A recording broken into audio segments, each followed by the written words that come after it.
Here I want to show you how you can infinitely glide in your Ornithopter. And when I say infinite, I mean quite literally infinite. The only thing that's going to stop you from flying is when your wings break. You literally do not need any fuel. I top up to full here and we go from this end of the deep desert all the way to the other end of the deep desert without using any fuel.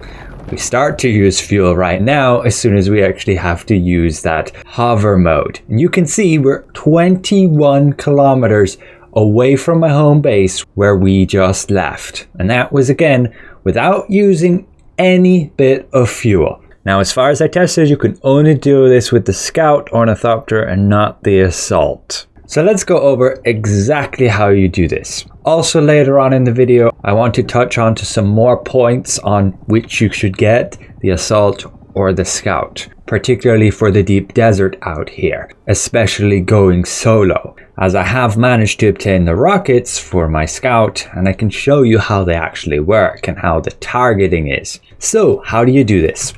Well, in this example, we're going to show you a Scout Ornithopter with Mark 6 wings. This is important because this is going to set the glide speed. However, this still all applies when you're using the lower Mark versions. Just be aware it will be 10 kilometers slower with Mark 5 and 20 kilometers slower with Mark 4. So hop in your Ornithopter and get some altitude. You only really need to be 100 meters higher than where you were landed at, but the higher you go, the easier it will be. We're first going to enter vulture mode. However, position the middle of your screen where that dot is on about the horizontal line. Then you click the key for your vulture mode. Your Ornithopter will swoop down. It will get to about the glide speed at 180 for us with the Mark 6 wings. And now what we're going to do is actually look up higher so that that horizontal line is now at the level of our Ornithopter. We're going to hold right click to preserve that. And now we're below 170 kilometers per hour. We're going to press W to go down a little bit. Then we get to back to 180 kilometers per hour. Then we just wait. We let that speed bleed a little bit, but you can see we're gaining altitude. It goes to 170, we press forward again. Then it goes to 180, and then it bleeds down again. And you can see what's happening here is we're actually gaining altitude every time we do this. Just don't press W for too long, otherwise you gain too much speed and you won't recover that altitude so quickly. And doing this, yes, you are infinitely gliding. We are holding right click so we can look around. You can press the map while holding right click, then let go of right click and then close the map. And that way it also preserves it. So make sure to press W to get up to the speed. We need to be 180 as per our glide speed for these wings. Check the stats for your wings. And again, you just keep pressing W to get to 180. Let that speed bleed. Once it gets 10 kilometers less than your glide speed rating on the wings, you press W again, getting back to your glide speed, and so on and so forth. Here we ended up in the wall. And that's how you can infinitely glide without spending any fuel. Only when you enter this hover mode do you have to use fuel. Again, put that line so that it's level with your Ornithopter just above the wings. Then hold right click so you have the freedom to look around.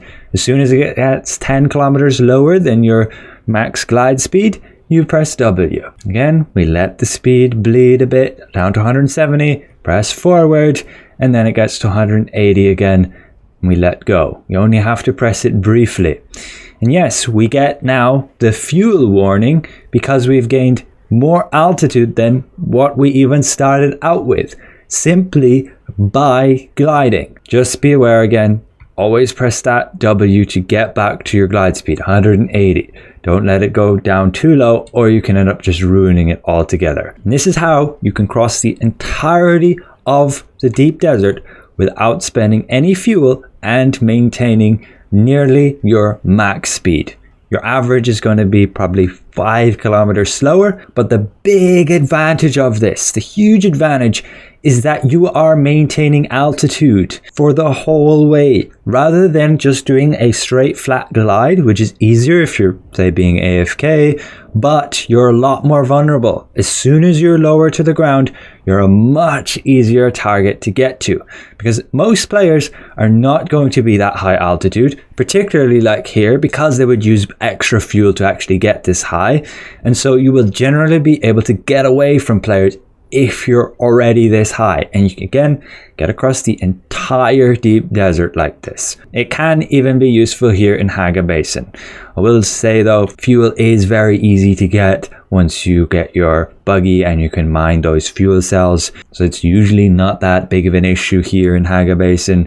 But out in the deep desert, just having the altitude is huge. Now I want to touch on, again, the argument between having a scout or an assault ornithopter. Again, for like a solo player in the deep desert. I've seen your arguments. You're saying that the assault with the booster can maintain high altitude and thus keep away from players. But I just showed you how a scout can go at pretty much full speed, which is always going to be 20 kilometers per hour faster than your assault, even with your booster. And so it only leaves the argument with regards to the rockets. You're saying you can't shoot rockets up, but that's just not true. I can hold right click here and I can shoot a rocket up, and that rocket is going up there. I'm not bleeding any speed to do it. Like, there's absolutely no problem to shoot rockets up because you use the free look, and rockets will go where you are looking, where the middle of your screen is. That's where the rocket's going to want to go at the moment you click fire. It's not going to follow the middle of your screen. It's just going to go over there. Like you can see, that rocket is going to try hit the top of there, but it can't turn far enough. So let's get a better example when we go amongst them. I'm below that pillar and I can shoot a rocket up there. You can see, just like that. That base up there, I want to shoot some rockets at it. No problem. You're able to shoot rockets higher than you are without bleeding speed. You just hold right click and your ornithopter will continue going straight. You can look around and aim those rockets where you want. So that argument kind of falls flat with regards to using an assault ornithopter. The huge benefit, of course, using an assault ornithopter is the fact you gain the double storage. Like a scout can only run 500 storage. An assault can run 1,000. On top of that, assault can run boosters, which allows them to get up into the air a little bit quicker. And that can help to immediately get out of a fight.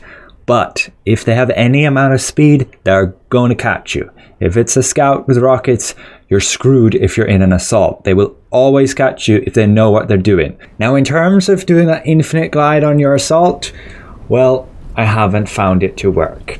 The benefit of the assault is, of course, you run the booster. You can basically infinite glide. You just got to use the booster every now and again. And you can use the booster while within vulture mode to gain that altitude again. So you never have to, say, go into that chopper phase like you would think you would have to do in the scout without the boosters. But you actually don't with that infinite glide trick. So that's pretty much all I wanted to cover. Last thing, screw you if you're the type of person who's going to hunt down a person who has no rockets and all they want is a bit of loot. I have no problem with you firing some rockets at them to chase them away, but if they do leave, don't go freaking hunt them down just to spite them and destroy their ornithopter when they can't even fight back. That is just such scummy behavior, and you're literally just ruining somebody's day just for, I don't know what, a bit of satisfaction to see somebody else have a miserable time. Just please try and have a bit more respect for other players. So that's it for now. A special thank you to all these channel members for their extra support. Thank you for watching, and we'll see you in the next one.